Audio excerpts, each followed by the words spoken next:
Boa noite. A saúde está sempre na ordem do dia. No caso da Madeira, são as listas de espera, as obras no bloco operatório, a falta de profissionais e o novo hospital, entre outros temas, mas também há avanços nos cuidados prestados na região e projetos a desenvolver no futuro que são exemplos de modernidade. Alguns destes assuntos passam pela Presidente do Conselho de Administração, recentemente reconduzida para mais uma comissão de serviço de 3 anos. Rafaela Fernandes é a convidada do programa de hoje. Doutora Rafaela Fernandes, bem-vinda a esta entrevista. Começo pelas obras, precisamente do bloco operatório. Quando é que ficam prontas para começarem ali as cirurgias? Muito boa noite e agradeço o convite para esta entrevista, que é sempre uma oportunidade de fazermos uma comunicação sobre aquilo que estamos a fazer e em relação a essa questão particular das obras do bloco operatório. É uma obra que se pretende ter concluída no final de fevereiro. Nós temos aí um delay de cerca de 60 dias relativamente à data inicialmente prevista, que esteve associado à falta de materiais, nomeadamente um componente necessário num pendente que acabou por atrasar a produção na Alemanha e fez com que esse atraso de 60 dias, a considerar depois os problemas do dia de Natal, do período de Natal e o transitário até à região, faz com que só agora é que é possível vermos a ter a obra concluída. Entrará em funcionamento em março, início de março. Sim. O início de março será o início da retoma da operação no bloco operatório. Como é que tem sido a atividade durante as obras? Tem reduzido a atividade operatória, certamente reduziu, mas reduziu muito ao ponto de aumentar muito as listas de espera? Bom, o que temos estado a fazer, e a gestão que é feita pela Direção Clínica relativamente a essa situação, é naturalmente potenciar esse tempo para a área das consultas, que também é uma área importante do ponto de vista da atenção. E é óbvio que se passamos a ter metade das salas disponíveis, nesta fase agora posterior, porque só para lembrar, no início do ano nós tivemos a oportunidade de fazer atividade cirúrgica nas salas do setor privado e que agora, neste final de reta final, não chegamos a concretizar dessa forma, mas esse tempo foi canalizado para a realização das consultas de especialidade, porque também é uma área que não se pode descurar. Mas é seguro admitir que houve um aumento das listas de espera cirúrgicas por causa das obras no bloco operatório? Repare, é óbvio, se temos metade das salas a funcionarem, é normal que há mais, mas também significa que agora, com toda a operação a funcionar, quer com as salas de ambulatório que atualmente funcionam com bloco central, quer com essas salas recuperadas, vai ser possível compensar ao longo do ano 2023. Uma das questões é exatamente o protocolo com os privados, que funcionou durante algum tempo. Ele deixou de funcionar por falta de financiamento? Este protocolo que nós tivemos com os privados que estiveram disponíveis correu muito bem, foi fundamental para nós assegurarmos duas coisas, não só a nossa atividade, mas também a componente de formação dos internos.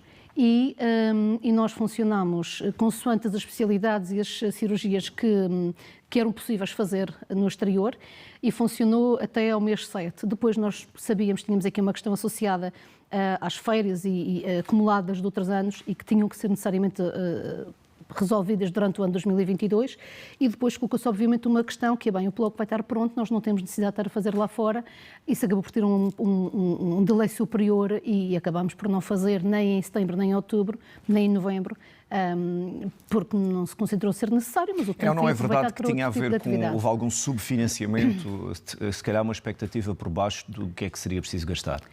Subfinanciamento como? No sentido em que o valor que foi alocado a estes protocolos com os privados foi insuficiente para as necessidades. Sim, vamos lá ver uma coisa. A utilização que nós fizemos das salas lá fora, aquilo que pagámos foi as instalações, porque as equipas eram nossas. Portanto, os salários estavam remunerados de acordo com aquilo que é a remuneração normal das equipas, incluindo enfermeiros e menos assistentes operacionais, que esses eram por conta do setor privado e toda a componente de consumíveis e medicação também era por conta do setor. Mas não foi a ausência de financiamento que fez com que essas cirurgias não acontecessem em novembro, em outubro, em setembro? Não, foi a questão de planeamento daquilo que era prioritário fazer naquela altura. E, portanto, a atividade assistencial foi convertida para a área das consultas. Os pagamentos dessas cirurgias, do espaço dessas salas de bloco já foi feito? Organizado de acordo com aquilo que são as questões orçamentais de autorização de salas de gerência na transição de ano económico. E, portanto, a parceria com o setor privado, só para chamar a atenção, não é apenas na área cirúrgica.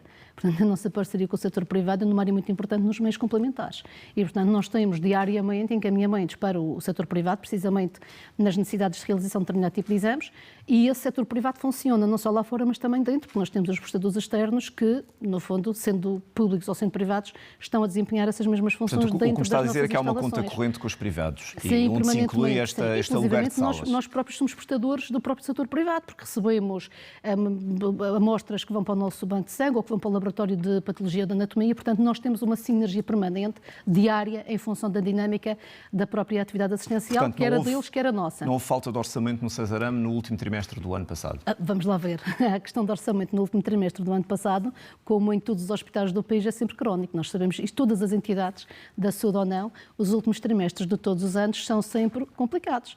E são sempre complicados porque é normal, dentro daquilo que são expectativas de atividade, e nós na saúde temos uma dinâmica grande, eu vou dar o exemplo dos medicamentos, aquilo que se prevê de medicamentos durante um ano pode a qualquer momento sofrer a necessidade de aumento, ou seja, mais investimento. Basta aparecer no mercado determinados medicamentos que devem ser assegurados aos doentes, e estou a pensar no caso das doentes oncológicas, e que seja que preço for, porque a vida não tem preço. E é óbvio que os serviços têm que assegurar a aquisição dos medicamentos que devem ser providenciados aos doentes, e isso pode acontecer. Hoje nós temos uma previsão de orçamento para 2023, que amanhã, se surgir um medicamento novo no mercado e que custa um valor, que são sempre valores exorbitantes, nós vamos acabar por adquirir, porque é um investimento que é feito na vida daquele doente. Qual é a realidade das listas de espera atual? Nós temos, ainda bem que coloca essa questão, porque é muito importante nós clarificarmos muito aquilo que é a intervenção na área da saúde em relação às listas de espera. E é preciso clarificarmos com tranquilidade às pessoas que todas as situações que exigem que têm tempos de resposta que devem ser cumpridos e que naturalmente não podem ser ultrapassados sob pena de responsabilidade dos próprios diretores dos serviços das diferentes especialidades, esses tempos de resposta são cumpridos. E isso funciona não só para as consultas, como para os exames, e quando nós não podemos, fazemos o encaminhamento para o exterior, para o setor privado, ou para o SNS, no caso concreto de alguns exames que são feitos até fora da Madeira, e obviamente que as áreas cirúrgicas também. E é preciso nós diferenciarmos já agora aqui uma questão entre aquilo que é a gestão de expectativas do tempo para um doente oncológico, que mesmo estando dentro daquele tempo que é o tempo que é tecnicamente previsto para determinada situação, a instabilidade que aquele doente tem naquele momento é uma coisa que se tem que acautelar. E é por isso que nós temos que ter aqui, procuramos que haja sempre uma comunicação suficientemente eficaz com estes doentes, em particular, que merecem essa atenção, para, no fundo, não criarem mais instabilidade para além daquilo que é a própria situação. Mas então vamos por partes. As cirurgias urgentes são feitas, não são? Pronto. E o que é que acontece? Naturalmente, com os recursos que nós temos, com os meios que nós temos que os canalizar para aquilo que são situações verdadeiramente urgentes. As outras situações, é óbvio que nós queremos acelerar mais essa recuperação. Por isso mesmo é que nós tivemos um programa que o Governo desenvolveu durante cerca de 7 anos, que foi o PRC, conhecido por Programa de Recuperação de Cirurgias, mais a produção adicional das consultas, e que durante estes 7 anos permitiu uma boa recuperação em relação àquilo que era a atividade de base. Ou seja, o que é que estamos a falar? Estamos a dizer que a instituição, para além da sua atividade normal, promove uma produção extraordinária, que é feita como produção adicional para os profissionais que queiram participar nessa mesma produção.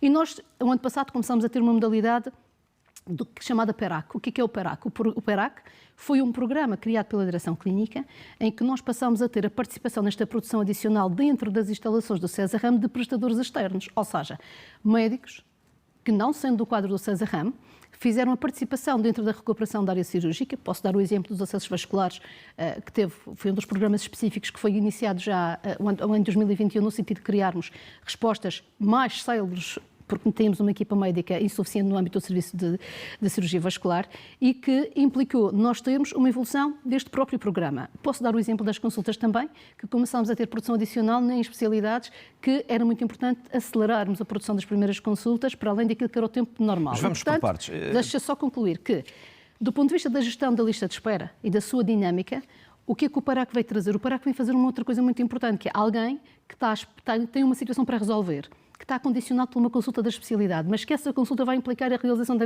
meios complementares de diagnóstica e terapêutica, e que de alguma forma se tem que ter uma linha de condutor para o doente não ficar a meio da ponte. E este processo de acompanhamento do doente, que começámos a fazer com uma unidade criada em abril, que foi a unidade de apoio à produção, fez com que o doente não fique a meio da ponte. Ele tem uma consulta que tem de referenciação, ele tem exames para fazer, tem que os fazer em tempo útil, ele tem a cirurgia que tem que fazer em tempo útil. Portanto, melhorou a qualidade da prestação a esse nível? Eu mais diria integrada, que a evolução que nós tivemos com o PERAC foi o de conseguirmos, pelo menos, criar instrumentos de monitorização do que é o percurso do doente. E deixe-me explicar-lhe já agora uma coisa. Neste momento, qualquer utente pode ir ao seu portal do utente e consegue saber quais são as referenciações que tem. Se tem uma referenciação para uma especialidade, não importa qual, se tem para um exame. O que é que o nosso sistema informático vai ter em termos de aperfeiçoamento e que implica desenvolvimento no programa interno é precisamente cada um de nós poder ter a informação de quando é que é previsível vir a ter aquela consulta ou aquele exame. O que é importante percebermos aqui? A realização destas consultas de especialidades hospitalares decorrem das referenciações da área dos cuidados de saúde primários. E nesse aspecto também melhorámos muito, com a criação de fluxogramas, que naturalmente estão em fase de implementação, mas que já é possível, de alguma forma, nós fazermos uma referenciação mais correta, mais em linha direta. Eu vou dar o exemplo da pediatria. Bom, uma coisa é fazermos uma referenciação de uma criança para a pediatria, outra coisa é já fazermos no primeiro momento para a neuropediatria. É dentro da pediatria, mas o canal é direto. Não há lista de espera na neuropediatria, porque são situações que obviamente tem que haver uma consulta imediata e todo o acompanhamento que aquela criança precisa é assegurado de imediato dentro do tempo de resposta. Portanto, a partir de agora a resposta será melhor, mas o que está para trás... Tudo o que está para trás naturalmente não fica esquecido, porque os doentes não podem ficar perdidos no sistema. Mas vamos a números primeiro para percebermos a ordem de grandeza. Os últimos números que existem eram de 2021, mas presumo que já tenha de 2022. Foram já falados no orçamento, na discussão do orçamento para 2022, o que eram os números da lista de espera das cirurgias, nomeadamente com referência a novembro. E nós tínhamos a volta agora, com referência a dezembro, ficam sempre mais atualizados. Ficam à volta dos 17 mil doentes. Agora é preciso percebermos que esses 17 mil de novembro não são os mesmos que estavam em dezembro. Mas quantas cirurgias? 17.107 é o número que nós temos de dezembro. De utentes. Exatamente. E, portanto, vamos lá ver uma coisa. Este número não são os mesmos. Portanto, vamos lá ver a organização dos tempos de bloco operatório em função daquilo que cai a cada uma das especialidades e que é uma dinâmica que ocorre das 8 da manhã às 8 da noite. É uma dinâmica que cada serviço faz depois a sua gestão em função dos critérios clínicos. Isso eu percebo. Agora, quantas cirurgias? Nós tínhamos no final de 2021 cerca de 20 mil cirurgias. Quantas cirurgias tínhamos no final do ano passado, 17 2022? Mil. Não, isso são utentes. Não, são à volta alguns têm mais do que uma intervenção alguns doentes prevista. têm mais do que uma cirurgia, mas portanto, naturalmente são cirurgias feitas ao mesmo tempo. Então passámos de 20 mil cirurgias para 17 mil cirurgias? Não, nós passámos de 20 mil para 18 mil e qualquer coisa cirurgias. 18 não sei agora do valor exato. Portanto, houve uma redução do número claro. de lista de espera cirúrgica. Deixe-me só lhe dizer outra coisa também, que é muito importante referenciarmos em relação àquilo que é a informação, a proatividade dos utentes ao César Ramo. Nós passamos a ter uma comunicação com os utentes no sentido de pedir-lhes que nos informem das cirurgias ou das consultas que realizam no setor privado, porque naturalmente até fazemos um contacto com as pessoas e muitas delas já fizeram as suas cirurgias no setor privado e é muito importante que as pessoas comuniquem essa informação, a dizer já fizemos. Porquê? Porque um diretor que tem que gerir uma gestão destas listas de referenciações não pode estar a perder tempo com pessoas que na verdade já fizeram as suas consultas, já fizeram as suas cirurgias. O que é ideal neste momento é que as pessoas comuniquem sempre essa informação cada vez que vão aos cuidados de saúde primários. Havia no final de 2021 32 mil, contas redondas, 32 mil exames por fazer. Deixe-me dizer que esses exames é preciso diferenciarmos aqui que os exames que são feitos com a frequência, lá está, como eu dizia há pouco, todos os exames que são acompanhados pela necessidade de realização, e estou a falar nos atendimentos da urgência, em um episódio qualquer, em que a pessoa acabou por fazer exames. E esses exames não estavam a ser refletidos na lista de referenciação. Ou seja, uma pessoa estava a fazer a sua ataque no atendimento do serviço de urgência e, por acaso, até tinha um ataque referenciado e não desaparecia. Do ponto de vista havia uma duplicação em termos de informação no sistema, mas ela não cruzava. E, portanto, nós, neste momento, em relação aos exames que estão pendentes, são muito menos do que esse somatório que tem aí. Porquê? Porque nós conseguimos fazer esta diferenciação. No fundo, limparam as listas. Reparo, fizemos uma clarificação. Eu não gosto dessa palavra. Sabe porquê? Porque isso parece que eliminaram pessoas. Não, sim. Nós fizemos uma clarificação entre pessoas que já tinham feito exames no setor privado, pessoas que eu não quero dizer isto, mas é quase colecionar exames para percebermos isto. Nós temos que estar muito conscientes do que é a nossa exposição àquilo que é o normal quando se faz qualquer exame que envolve a emissão e que implica, naturalmente, as pessoas estarem conscientes que não vale a pena colecionarem mamografias, não vale a pena colecionarem ecografias, não vale a pena colecionarem taques, não vale a pena colecionarem ressonâncias que só estão a fazer mais mal. E, portanto, irmos a uma consulta ao hospital hoje e fazermos aí um exame, e amanhã irmos pedir uma segunda opinião, que é legítima a toda a gente, e eu sou a primeira a defender que isso possa acontecer, como ao contrário. Agora, repetirmos o exame, porque de repente pode ser de outra forma, porque só achamos que sim, isso está errado. E isso é uma das coisas que nós temos estado a lutar, que é a da criação da informação única no processo clínico único, para que as pessoas não se sujeitem à radiação a mais. Eu queria falar disso mais à frente, mas para não nos dispersarmos. E essa clarificação das listas permitiu nós chegarmos ao número de 17.839 em dezembro de 2022. Portanto, uma redução para quase metade. É, porque eram as duplicações que haviam em termos de sistema daqueles exames que admitiam as referenciações. E as consultas, eu tenho aqui o número também do final de 2021 de 39 mil consultas em espera. Essas consultas, lá está. O processo das consultas em termos de duplicação das referenciações existentes e aquelas que acontecem no setor privado é um processo mais longo, porque implica cruzamento de dados com informação daquilo que é a medicina convencionada e implica as pessoas comunicarem ao sistema que já fizeram uma consulta. E não, raras vezes, o que acontece é que as pessoas têm mas eu já fiz essa consulta, mas eu já agora que me estão a telefonar, então eu faço a consulta. Ou já agora eu faço nova consulta. Não é bom, porque estamos a tirar o lugar de outra pessoa. E, portanto, esta clarificação, no caso das consultas, permite-me esta explicação. O que é relevante? É relevante, lá está, as pessoas saberem, no seu portal do utente, olha, eu tenho uma referenciação para a consulta de oftalmologia, mas eu já fiz a consulta no setor privado. Pronto, então eu tenho que comunicar ao portal, e esse é o nosso objetivo neste desenvolvimento, é a pessoa comunica ao portal, a dizer, eu já realizei. Portanto, não houve uma redução muito grande do número total do volume de consultas? Aconteceram porque naturalmente estão sempre a entrar referenciações, e deixe-me associar a questão das consultas à situação económica. O que nós tínhamos antes em termos de produção privada, das pessoas poderem aceder a uma consulta no setor privado, é óbvio que nós sabemos que com a situação de crise que tivemos, as pessoas ficaram mais condicionadas a ter que recorrer ao setor público. Ora, se entretanto com esta retoma as pessoas não comunicam que afinal já foram à consulta daquela especialidade que estavam à espera, para nós elas estão lá sempre. E durante o ano 2020 o setor privado fechou. Portanto, durante o ano 2020 as pessoas continuaram doentes, elas continuaram a procurar os nossos serviços. E essas referenciações acabaram por acontecer porque é um direito que as pessoas têm. O que agora nós procuramos clarificar no caso concreto das consultas é que as pessoas nos comuniquem que já as fizeram, precisamente para não estarem a duplicar essa referenciação para as consultas. E que número é que tem relativo a 31 de dezembro de 2022? Em relação às consultas, 41.288. Portanto, aumentou. Face ao que tinha, pelas circunstâncias que vamos lá ver uma coisa. Sim, mas já deu a explicação antes, já percebemos. Sim, são as referenciações. Depois, a partir das referenciações, atenção, preciso não confundir a lista de referenciações com aquilo que é verdadeiramente a lista de espera. Eu vou-lhe dar um exemplo concreto. Eu hoje, se telefonar para o meu dentista, que é no setor privado, e lhe pedir uma consulta, que até já fiz isso hoje, por acaso, eu tenho o meu agendamento de consulta na próxima semana, não sei qual dos dias, a determinada hora. Eu estou em lista de espera naquele consultório, mas eu tenho a minha consulta marcada. Portanto, a questão aqui do critério e do nível de classificação de lista de espera é aqueles que ainda não têm agendas nenhumas. E este número que estamos aqui a falar é as referenciações. Ou seja, é um número bruto ainda, cujo trabalho e daquilo que nós conhecemos em termos daquilo que é... Portanto, há consultas marcadas aqui, simplificando, já. Ora bem, consultas exatamente. que estão marcadas. Pronto, mas elas estão ali ainda consideradas... Agora, olhando para esta ordem de grandeza, houve uma redução das cirurgias, uma redução significativa dos exames, um aumento nas consultas, faz um balanço positivo da atividade clínica de 2022? Sim, nós tivemos uma atividade clínica, ainda que de alguma forma no início do ano condicionada por ainda questões retidas com a situação da Covid, mas também retida pela questão da produção cirúrgica pelas salas de bloco operatório nestes últimos 3 meses do ano, como nós falámos, mas foi um sinal, no fundo, de retoma. Aliás, há uma informação que é pública já, relativamente ao número de cirurgias feitas no ano passado e que, com os números e, no fundo, no contexto daquilo que vivemos no ano passado, não é um número mau, porque nós conseguimos estar nos finais de dezembro com cerca de 12.400 cirurgias realizadas. Ora, o que é que isto para nós significa?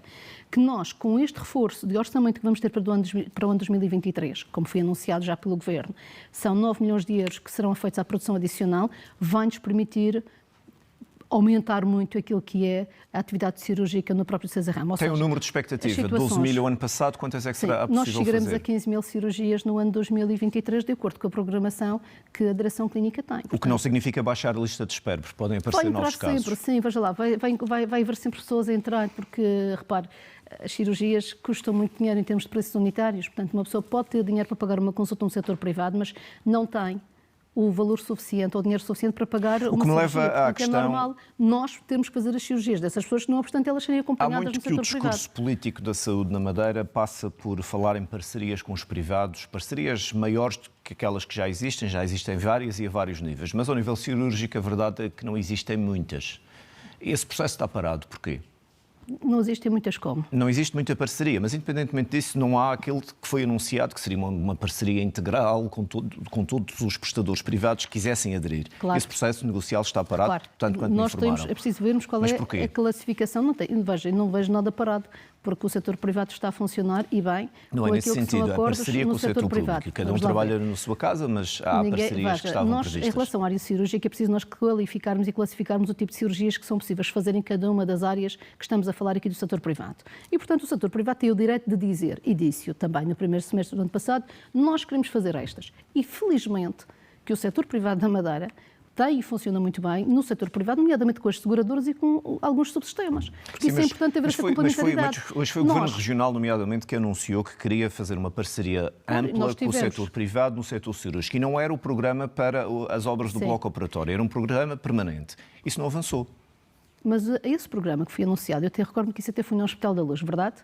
Não só, mas também. Pronto, no Hospital da Luz, quando nós fizemos, inclusive aliás, eu estava... a doutora Rafaela estava ao lado do Presidente do Governo. Exatamente, lembro perfeitamente. Mas sabe, o Hospital da Luz tem uma dimensão pequena na região, tem apenas uma sala. Ora, o facto de ter instalações pequenas e de ter compromissos com o setor privado não pode ficar retido pela questão da lógica com a relação do público, porque, por sua vez, já tem Mas essa intenção, sem rodeios, Rafaela Fernandes, essa intenção foi abandonada ou não? Não foi abandonada, não. Repare, em que ponto é que está esse processo negocial? Essa é uma questão negocial, até não devemos estar aqui a fazer publicidade de ninguém, senão os outros ficam chateados, mas vá. Já fez de um, agora pode fazer do Agora outro. posso fazer de todos. Quer com a Clínica de Santa Luzia, para fazermos publicidade de todos, que assim ninguém fica modo. Quer com a Clínica da Sé, quer com o HPM, quer com a Clínica Clínica do Hospital da Luz, a nossa relação é ótima com qualquer um destes operadores.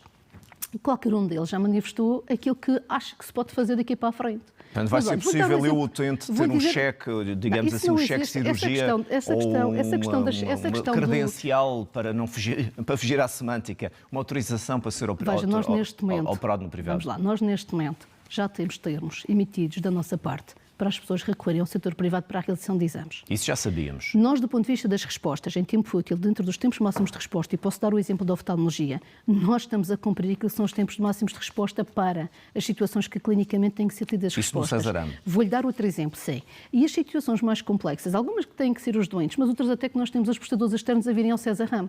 Com o Hospital da Luz, e eu recebi no final do ano passado a comunicação do interesse em acertarmos horas de bloco para a realização de cirurgias nestas salas na Luz, com a disponibilidade da parte do operador em poder fazer algumas dessas cirurgias, mas isso tem a ver com a conciliação. E essa é uma negociação até com os próprios médicos, com a conciliação dos tempos. Mas isso vai avançar. Veja, mas isso está em cima da mesa, não está nada cancelado. Aquele número de 15 mil que é possível fazer no público, vamos poder adicionar mais algumas no privado. Obviamente, o objetivo é conseguirmos trabalhar sempre em parceria. No entanto, também há exames que estão a demorar. Deram-me, por exemplo, isto, eu não queria particularizar, porque já fizemos publicidade dos privados detalhe, todos, mas nem é tanto isso. Falaram-me de um caso grave, como, por exemplo, exames de colonoscopias que estão a levar 2 anos e que podem significar a vida ou a morte. Há muitos casos destas situações não estarem a ser cumpridos os tempos mínimos. Podemos clarificar também isso. As colonoscopias são exames que são cumpridos dentro das urgências ou dos tempos que têm que ser respondidos em relação às situações urgentes. Portanto, não há falha no tempo de resposta. E, atenção, uma coisa são as situações, até porque não sei se sabe, mas o Governo Regional iniciou o rastreio de base populacional, implicando com isto quem tem resultados positivos nesse rastreio tem de fazer em tempo útil essas mesmas colonoscopias. Esse é um exemplo flagrante em que a sinergia entre o setor público e o setor privado tem de funcionar, porque são um tipo de exames, eu não quero chamar exames com muita frequência, mas que implicam estar associados à disponibilidade que os privados também têm para a realização desses exames, que são exames caros, do ponto de vista de tabela praticada no privado. É o que eu disse há pouco. Uma pessoa pode ter os 55 euros para uma consulta, mas não tem o valor para pagar uma colonoscopia dessas, onde é que as pessoas ficam? Dentro do serviço público. O que o serviço público tem que fazer? Olhar aos critérios clínicos de prioridade e dar prioridade àqueles que são mais prioritários e, naturalmente, que os outros devem ser resolvidos de imediato. Sai de uma maneira geral mais barato fazer no público esses exames do que no privado? Veja, a relação do barato do público, eu costumo dizer uma coisa, a vida não tem preço. E a doença tem que ser tratada. Sim, mas é preciso fazer contas. Os exames, sim, com certeza, é preciso fazer contas. E o que está aqui em causa, para o privado, daquelas conversas que nós já tivemos a oportunidade de ter em relação ao exame, a este exame em particular, há uma indexação e esse trabalho está a ser feito com a equipa de enfermagem até, que é quem tem endoscopias pendentes deve aproveitar para fazer todas de uma vez do que estar pendente ainda de fazer esse exame. É um exemplo flagrante da importância de conciliarmos as duas coisas. E depois, pronto, é um exame que implica Para fecharmos atenção. esta questão das listas de espera, Rafaela Fernandes, do ponto de vista puramente pragmático, a ordem de grandeza não se pode fazer muito relativamente às listas de espera. Vai haver sempre uma lista de espera alta. As listas de espera e aquilo que é a expectativa que as pessoas têm do serviço público na Madeira, nos Açores ou no Serviço Nacional de Saúde é de existir sempre pessoas a aguardar qualquer coisa. O que nós não podemos falhar enquanto serviço público é o que é urgente. O que é urgente para não falharmos a esses Mas esses gostaria de, no fim de desta Comissão de Serviço de 3 anos, poder dizer que sim, baixamos radicalmente as listas de espera em todos os indicadores. Tudo canaliza com o planeamento que está a ser feito pela Direção Clínica, com o planeamento de recrutamento de enfermeiros, que também foi público. Nós, só para o bloco operatório funcionar na plenitude, com todas as salas a funcionar, vamos ter mais de 38 enfermeiros. Portanto, os assistentes operacionais, para reforçar as equipas do bloco operatório, já fizeram formação no ano passado. Criámos já condições do ponto de vista de recursos humanos para garantir uma atividade uma plena atividade nos tempos todos disponíveis. O que é preciso sempre medirmos depois é tornarmos eficazes os tempos que são distribuídos às especialidades. Ou seja, se uma determinada especialidade tem um turno, tem que trabalhar o máximo possível para torná-lo o mais eficaz possível, que é para das 8 da manhã até às 2 da tarde não haver tempos mortos. Portanto, rentabilizar as salas. Ora bem, e isso significa que na rentabilização e nesse planeamento que a Direção Clínica tem estado a cautelar, vai ser possível nós aumentarmos consideravelmente o número de cirurgias que são feitas Rafaela anualmente. Fernandes, recentemente o Cesarama abriu um novo serviço de urgência durante a semana no Centro de Saúde do Bom Jesus, num balanço feito recentemente pela diretora do centro e a referência de que esse Centro de Saúde tinha permitido reduzir as idas às urgências do Cesarama. Mas o que lhe quero perguntar é se o volume global de urgências na Madeira diminui. Repare, nós estamos a ser já daquele pico dos atendimentos do tipo do inverno e do início do ano. Sim, mas mesmo comparando meses homólogos. Sim, já está. E há aqui uma questão muito importante sobre o atendimento urgente do Centro de Saúde do Bom Jesus. Foi uma grande mais-valia para o Conselho do Funchal, porque conseguimos resolver, através desse atendimento, muitas das situações que, não havendo aquela solução, estariam a fazer o atendimento no serviço de urgência do Hospital Nélio Mendonça. Relativamente à organização, e ainda bem que fala de alguma forma nesse assunto, para também ter a oportunidade de lhe dizer, este ano celebram-se 20 anos da criação do Cesarama, que foi, no fundo, a formalização da junção dos cuidados de saúde primários com o serviço de urgência, com os cuidados hospitalares. Esta ligação entre o serviço de urgência do Hospital Nélio Mendonça e os serviços de atendimento urgente dos cuidados de saúde primários é fundamental. E nós estamos neste momento, não está publicado ainda esse regulamento, mas uma das situações que a abertura do Centro de Saúde do Bom Jesus nos permitiu perceber era a importante articulação entre uns e outros, para que não sejam transferidas pessoas para o serviço de urgência desnecessariamente quando há uma alternativa. E isso é o que está no nosso regulamento. Deve ser providenciada uma alternativa de atendimento quando não são situações urgentes que impliquem ir a uma urgência central. Porque nós, no serviço de urgência do Funchal, temos que garantir no Hospital Nélio Mendonça a resposta para as situações verdadeiramente urgentes. Portanto, o que ainda não foi possível fazer foi reduzir o volume global de urgências. As pessoas continuam a ir à urgência. Repare, mas as pessoas estão doentes, têm que ir bater a algum sítio, sabe? Não tenho nenhuma... Não lhe choca que seja na urgência, em vez do médico de família ou uma consulta de recursos do Centro de Saúde? Mas se a pessoa está doente às 7 da tarde e às 2 não estava, e se às 7 o Centro de Saúde já está fechado, obviamente ele tem que ir procurar um sítio qualquer. E, portanto, os doentes só procuram os hospitais e só procuram os centros de saúde porque estão doentes. Essa experiência pode ser replicada, porque havia a promessa eleitoral de retomar urgências 24 horas por dia em Santana e falou-se até em retomar algum tipo de urgência noutros pontos da ilha. Vai haver? Veja, o Santana foi os mais recentes, foi Santana e Porto Meniz. A frequência de utilizadores em período de urgência das 8 da manhã às 10 da noite é muito pequena. E durante a noite, a maioria dos dias não tem nenhum atendimento a partir das 8 da manhã, a partir das 8 da noite. Ou seja, entre as 8 e as 10 da noite já não há atendimentos. O que significa que, para esta população, até porque a solução, no caso do Conselho de Santana, pela proximidade que tem a Machico e mesmo Porto Meniz, com a proximidade que tem a São Vicente, consegue-se perceber a dinâmica de vida das pessoas, que é o poderem ter a situação urgente, que entretanto já foram até uma desses serviços de urgência, porque não há limitação geográfica para esse atendimento. E no caso concreto do Funchal, aquilo que nós sabemos é que realmente foi uma importante ajuda para o Conselho do Funchal, a abertura no Centro de Saúde do Bom Jesus. Não há previsão de reabertura de Santana durante a noite, não se justifica? Não se justifica perante os números que nós temos neste momento. Atenção, os números que nós temos neste momento não se justifica, até porque não há recursos humanos para alocarmos a serviços que não têm doentes, por comparação a outros concelhos. Veja, vou-lhe dar o exemplo do Bom Jesus. O Bom Jesus, desde o dia 1 de janeiro, passou a ter um outro médico na equipa que lá está. Neste momento são 3. Mas Chico passou a ter mais um médico também. é que isto não é só a questão da porta estar aberta, não. A porta está aberta e é preciso alocar o número de recursos humanos às necessidades das pessoas. E também há procura no caso do Bom Ora Jesus. bem, então no caso do Bom Jesus e no caso concreto de Machique, foi necessário colocar mais um médico que está disponível para a população que procura estes 2 centros de saúde, e é neste contexto que nós temos que fazer a gestão dos recursos disponíveis com a procura da população. Um dos problemas da saúde é também as altas problemáticas, que não têm enquanto não houver uma solução de fundo, não tem resolução. Pode passar essa solução pelas instalações do atual Hospital Nélio Mendonça? Bom, as decisões sobre esse edifício obviamente cabem às tutelas, não cabem a esta administração. O que eu sei é que hoje temos altas clínicas e amanhã vamos ter altas clínicas e ontem tínhamos, e portanto as soluções para as altas clínicas não se compadecem em acharmos que vamos ter a disponibilidade do edifício onde funciona o Nélio Mendonça neste momento. O que eu gostaria de dizer sobre esse tema é que, primeiro, estas pessoas têm, e naturalmente estamos a falar aqui de um perfil de altas clínicas variável, aqueles que têm todas as que são autênticos casos sociais, ou porque são contextos de violência doméstica, em que as pessoas não podem regressar à sua casa, ou porque são situações de abandono pelos seus familiares e que, entretanto, trataram de vender as casas de herdeiros ou de entregar o arrendamento ao senhorio e a pessoa fica sem casa e, portanto, são casos absolutamente sociais, e esta negociação estamos a fazer, esta diferenciação estamos a trabalhar em conjunto com a Segurança Social da Madeira para percebermos que soluções é que nós temos, e depois temos aquelas pessoas que, por ausência de cuidadores, têm um perfil para estarem num lar, ou os outros que têm um perfil para estar numa cama de rede.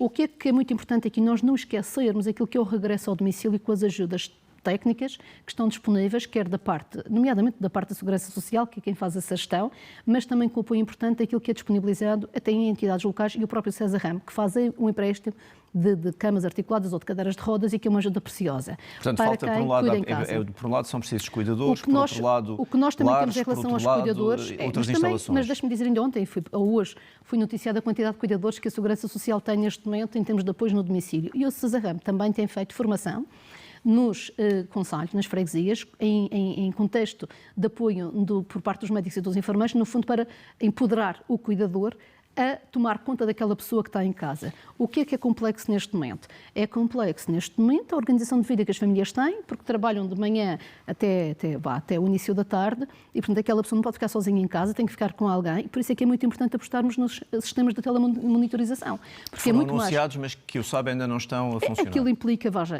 as pessoas, nós conhecemos aquela situação das pulseiras da Cruz Vermelha, mais uma publicidade, mas pela Cruz Vermelha podemos sempre fazer isso, que era uma importante ajuda para sabermos aquela pessoa, em termos de sistema de alarme, até ligado às corporações de bombeiros. E a partir daí, nós hoje temos no mercado muitos sistemas de monitorização, que as próprias famílias, se as instalarem, é um conforto, porque se conseguem perceber o que é que está a passar em casa, ou se o idoso teve uma queda, nos casos dos que ainda deambulam, os outros, obviamente, mas isso foi anunciado durante a pandemia como uma grande revolução. Sim, quando é que vamos poder ter isso em concreto? Isso depende muito das pessoas fazerem a aquisição desses equipamentos, porque isso é uma decisão individual de cada pessoa, e eu sei que já houve um avanço em relação a algumas das situações com as quais nós contactamos. Mas o César Ramo tem resposta para fazer a sua parte, que é monitorizar? Vamos lá ver, estamos a falar de duas coisas distintas. Uma coisa é a monitorização em termos de saúde, outra coisa é a monitorização em termos de acompanhamento. Essa é feita pelos familiares? Sim, e pronto, e que podem montar as câmaras de videovigilância e que conseguem acompanhá-las. Mas mesmo aquela que é a monitorização clínica, quando é que vamos ter essa monitorização clínica? Depende, olha, vou-lhe dizer, para já uma coisa chamada RGPD e a necessidade de nós sabermos como é que isso é articulado por causa da partilha de informação, porque há um conjunto de dados que são recolhidos nesse tipo de monitorização e que obedecem a regras do ponto de vista de quem fica com os dados e onde é que eles ficam. Passam pelo consentimento do doente, quando ele puder dar. Certo, quando ele pode dar. Quando não pode, existem outros mecanismos legais. Depois, as pessoas ainda não estão muito vocacionadas para essas soluções. Esta é que é a verdade. E, portanto, há um processo de crescimento em relação, chamaria na literacia, que as pessoas têm que ter em adotarem este tipo de mecanismos, porque a verdade é que nem as pessoas se sentem, muitas delas, querem voltar para a sua casa. Mas volto a perguntar, não querem estar fora. Há uma previsão de uma experiência piloto? Dizer que não há previsão. Há, neste momento, já projetos piloto a serem feitos mas não há uma data para implementar de forma generalizada. Há projetos piloto a acontecerem, forma generalizada, as pessoas estão sempre à espera da solução tradicional, que é terem uma cama, uma vaga num lar ou na rede. Estamos quase no fim, eu ainda lhe queria perguntar sobre os 50 anos do Nélio Mendonça, por isso vamos acelerar. Uma pergunta quase de sim ou não. Vamos ter sistema biométrico para controle da assiduidade?